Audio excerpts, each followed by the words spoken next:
لأن المؤامرة قد اتضحت الآن جدا، وهناك من يحاول بكل السبل أن يسقط مصر. ولماذا؟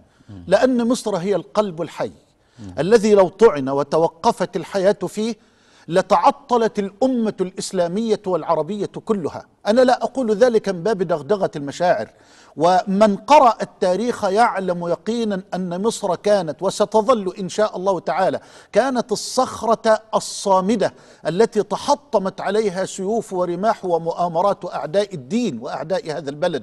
مصر هي رأس القاطرة التي يريد أعداؤنا في الخارج والداخل أن يفصلوا هذا الرأس عن القاطرة لتظل القاطرة مشلولة متوقفة في مكانها لا تتحرك. أنا أذعت من يعني ذكرت على المنبر، على منبر سيدنا رسول الله بعد أحداث بابا مباشرة، قلت يا إخواني أنا لا أذيع سرا إن قلت لحضراتكم بأن مخطط تقسيم مصر وضعت خريطته بالفعل أمام أعضاء الكونغرس الأمريكي في جلسة مغلقة برئاسة الصهيوني المتأمرك المتعصب برنارد لويس. أنا لا أذيع سرا، والخريطة مقدمة، يريدون أن يقسموا مصر إلى دولة للنوبة، إلى دولة لأهل سيناء، إلى دولة للأقباط، إلى دولة لأهل مصر. فهذا المخطط يا إخواني واضح لا ينبغي أن ينطلي علينا. ولعلك ذكرت جزاك الله خيرا في تقريرك الذي التقطته وأنا في يعني طريقي إلى هذا الاستوديو، التقطت ما ذكرته على الأناركية، وقد تحدثت عنهم اليوم في خطبة الجمعة، وقلت أنا حذرت قبل ذلك وربما تهكم علي البعض حينما حذرت من كسر الجيش. وقلت احذروا كسر الجيش. قلت ذلك وأنا بلباس الإحرام على جبل عرفات، لأنني ورب الكعبة لا أجامل مخلوقا على وجه الأرض، أنا أتكلم بما أدين به لربي سبحانه وتعالى. أنا لا أريد أن أكون لواء في المجلس العسكري ولا أريد أن أكون لواء في الجيش، هذا جيشنا، هذا شرف، لكن أنا أقول أنا أدافع عن الجيش لأنه المؤسسة الوطنية المقدرة المحترمة. وقلت فرقوا بين الجيش وبين المجلس العسكري. المجلس العسكري باعتباره سلطة حاكمة لا حرج أن تنصح له وأن توجهه بأدب، وديننا يعلمنا الأدب. أما الجيش فلا يجوز أبدا أن نكسر الجيش أو أن نحطمه أو أن نجره ليقع في فتنة وفي صدام وفي مواجهة مع شبابنا وأولادنا وأبناء شعبنا. ولذلك أنا قلت احذروا تكسير الجيش، وقلت هذا الكلام من أشهر عديدة، وها نحن قد سمعنا الأسبوع الماضي ما يدعيه أعضاء الحزب الاشتراكي أو إن شئت فقل الشيوعي الذين يريدون أن يسقطوا الدولة وأن يقيموا على أنقاضها دولة الشيوعية. وقد صرح يعني سامح نجيب في كلمات صريحة واضحة وقال لابد من طعن القلب الصلب، لابد من طعن القلب الصلب.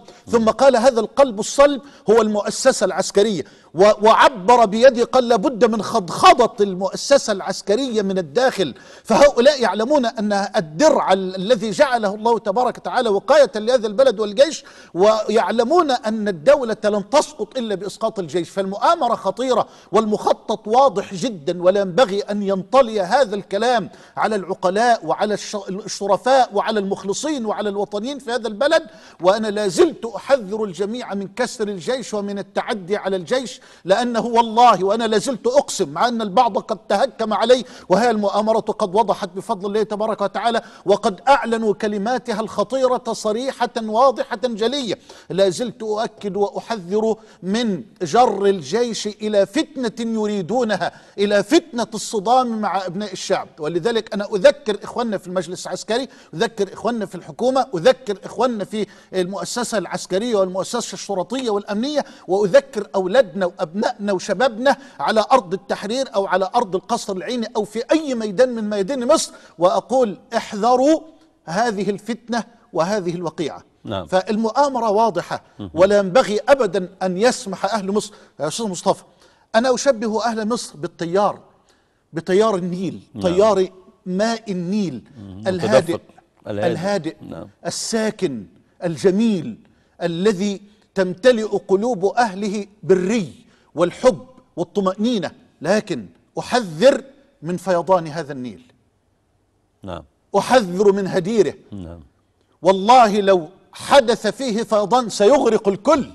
فلا تستهينوا بالشعب الذي وصفتموه بأنه شعب الكنبة وحزب الكنبة.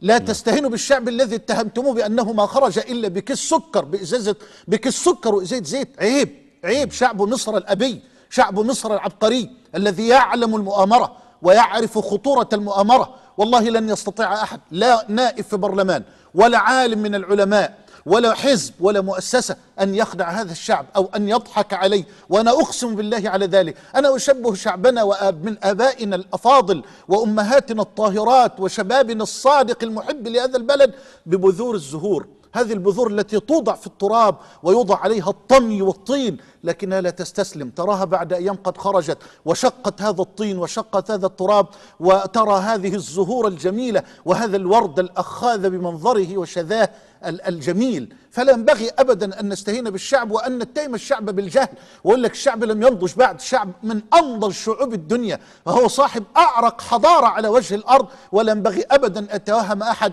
أن هذا الشعب ستنطلي عليه الخطة أو ستنطلي عليه الخدعة.